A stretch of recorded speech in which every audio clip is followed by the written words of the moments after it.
rise.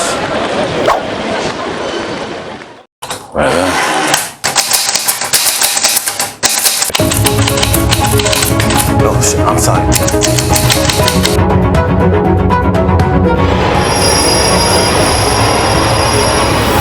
The Honorable Chef Judge Drizzle presides. Girl, child, your motherfucking ass is out of order.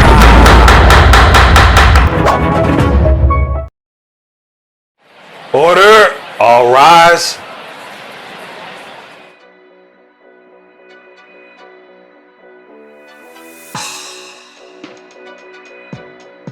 Your Honor, this is case number 722957.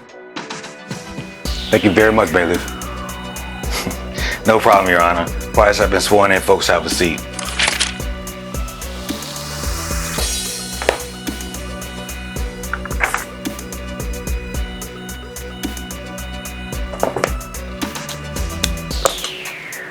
All right, y'all, before we get into these roasting gas, I just want to let y'all know this show is for strictly entertainment purposes only.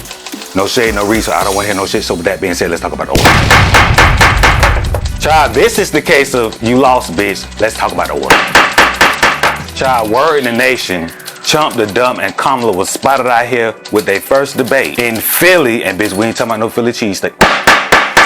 For the most hysterical debate in the history of our nation. And we the people say, Chump, that was your 7th debate. And we the people say, you still ain't talking about nothing, bitch. At this point, all the lies and deception of this weak ass faggot is spewed. I just don't get it. Why are people still fucking voting for this clown? You people are fucking sick, bro. And we the real American people are gonna put all this shit to rest come November 5th in that.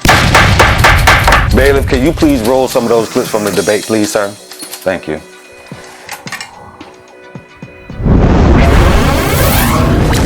Presidential candidates Kamala Harris and Donald Trump meeting on the debate stage for the first time. Kamala Harris, let's have a good debate. See you. Have fun. Thank you. The vice president walking to the former president's podium to shake his hand in Philadelphia. The two standing just 6 feet apart.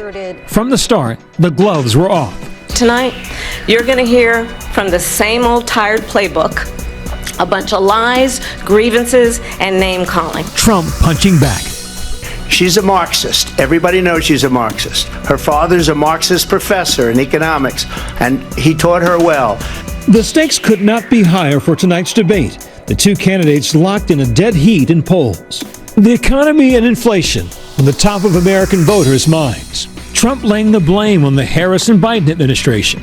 We have inflation like very few people have ever seen before, probably the worst in our nation's history. We were at 21%. Harris responding. Donald Trump left us the worst unemployment since the Great Depression. Donald Trump left us the worst public health epidemic in a century. Like the Trump-Biden debate, tonight there was no studio audience and the microphones were turned off. And remember this, she is Biden. You know, she's trying to get away from Biden. I don't know the gentleman, she says. She is Biden. The worst inflation we've ever had, a horrible economy because inflation has made it so bad, and she can't get away with that. Harris responding. Clearly, I am not Joe Biden, and I am certainly not Donald Trump. And what I do offer is a new generation of leadership for our country. The debate turning personal. Donald Trump was fired by 81 million people. So let's be clear about that, and clearly he is having a very difficult time processing that. Trump claiming Biden was pushed off the Democratic ticket. You talk about a threat to democracy. He got 14 million votes and they threw him out of office. And you know what? I'll give you a little secret. He hates her. He can't stand her. Both candidates getting heated when discussing the issue of abortion, an area of vulnerability for the GOP. Her vice presidential pick says abortion in the 9th month is absolutely fine. He also says execution after birth. It's execution, no longer abortion, because the baby is born, is okay.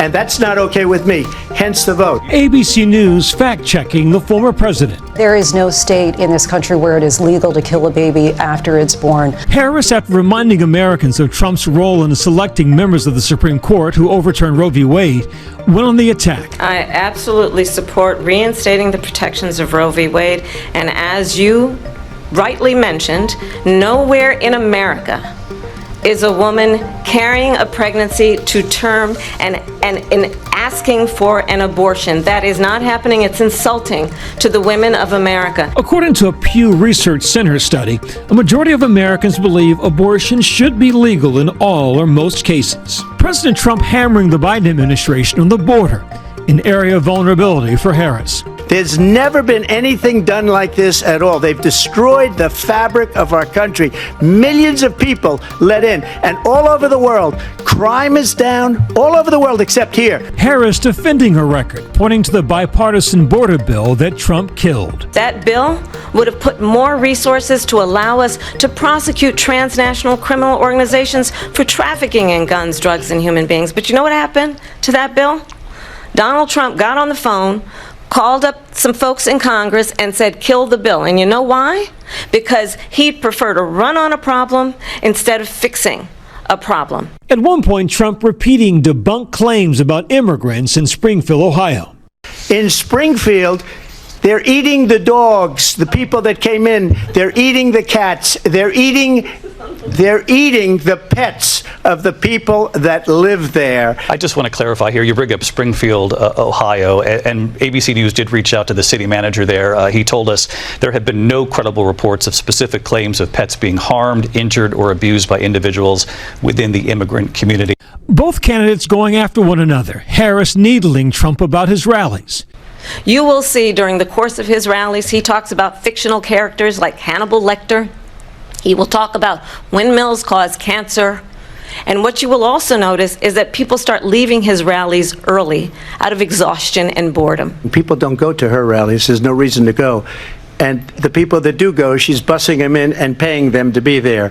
ABC News anchor Lindsay Davis challenging the vice president on her changing positions. Vice President Harris, in your last run for president, you said you wanted to ban fracking. Now you don't. You wanted mandatory government buyback programs for assault weapons. Now your campaign says you don't. You supported decriminalizing border crossings. Now you're taking a harder line. I know you say that your values have not changed. So then why have so many of your policy positions changed? So my values have not changed, and I'm going to discuss at least every point that you've made. Tonight was crucial for both candidates, but for Harris it was her biggest stage yet as she reintroduces herself to voters, with recent polls showing nearly a third of voters say they still don't know enough about her. While tonight was her first presidential debate, she did not hold back. When you then talk in this way in a presidential debate and deny what over and over again are court cases you have lost because you did in fact lose that election,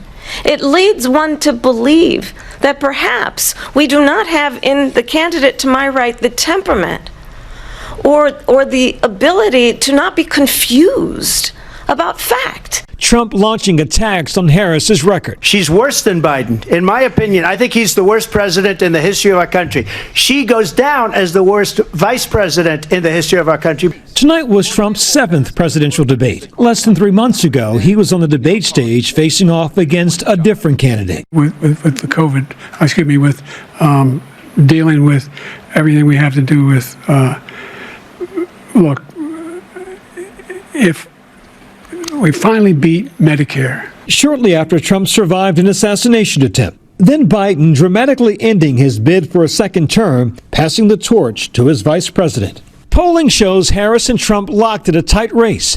A New York Times Siena poll found Trump leading Harris by 1 percentage point. The former president's support holding steady despite a New York jury finding him guilty on all 34 counts of falsifying business records in the Stormy Daniels hush money case. I think this is so rich coming from someone who has been prosecuted for national security crimes, economic crimes, election interference, has been found liable for sexual assault, and his next big court appearance is in November at his own criminal sentencing. Trump responding. I'm winning most of them, but those are cases, it's called weaponization. Never happened in this country. They weaponized the Justice Department. Tonight's debate coming amidst prolonged conflict in the Middle East. Israel, a controversial topic. She hates Israel. If she's president, I believe that Israel will not exist within 2 years from now. And I've been pretty good at predictions, and I hope I'm wrong about that one.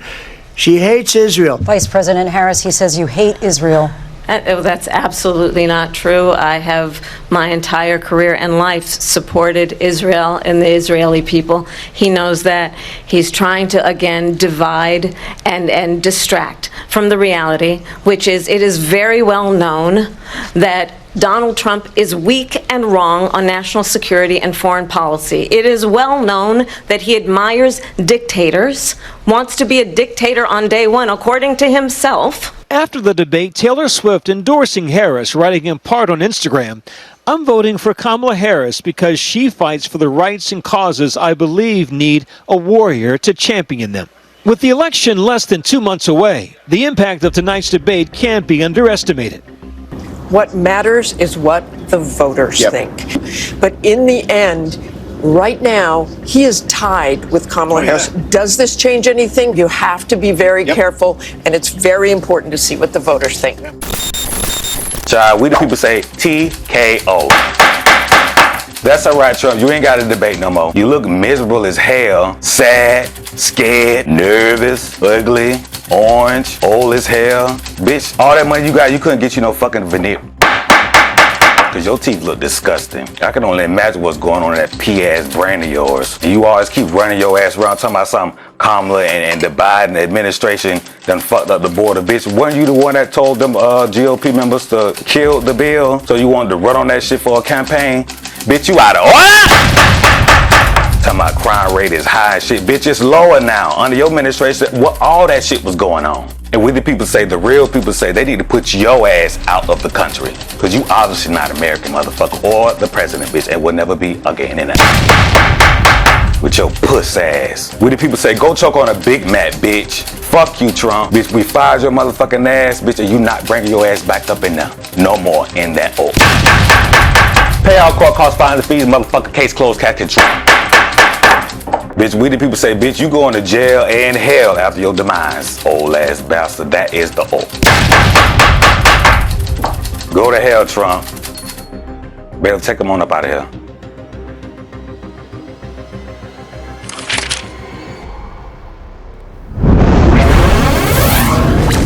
What's up, CJD Nation?